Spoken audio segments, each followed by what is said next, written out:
êtes positif et vous dites oui. Alors il faudra nous faire savoir ce qu'on s'il vous plaît. Avant que le débat ne s'enflamme, c'est par une projection vidéo qu'a débuté la première réunion de concertation du projet d'extension de la ligne 1 du trambus nîmois. Un projet de 31 millions d'euros qui prévoit le tour des Lécussons et l'extension vers la route d'Uzès, mais qui est présenté comme non ficelé, d'où cette première concertation à la fin de laquelle les avis divergeaient peu.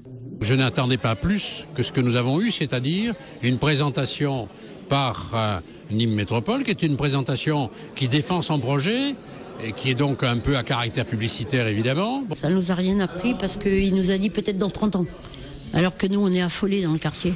Et moi je pense que le cadre est très rigide, donc on peut même pas modifier un brin le parcours, quoi. Quelqu'un a posé la question, comment ça se fait que la première ligne a coûté, le premier tronçon a coûté 67 millions et que maintenant le deuxième, pour la même longueur, coûte que 30.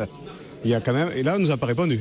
Les 2 heures auront permis d'apprendre que le sens de circulation a été dicté par la descente à gauche et vers le centre-ville, que les travaux s'effectueront cette fois-ci par phase et que la desserte de Quessargues n'est pas pour demain. Beaucoup de questions et de réflexions, mais pas assez de propositions, selon l'élu en charge du dossier. Ce soir, moi, je suis un peu déçu parce que j'ai entendu beaucoup de critiques et pas de propositions. Donc c'est facile.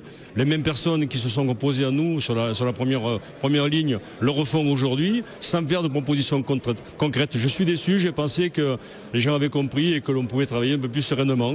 Les propositions viendront peut-être des cahiers de doléances. Reste à savoir si la création de pistes cyclables et le maintien des arbres sur le parcours suffiront à dissuader les opposants.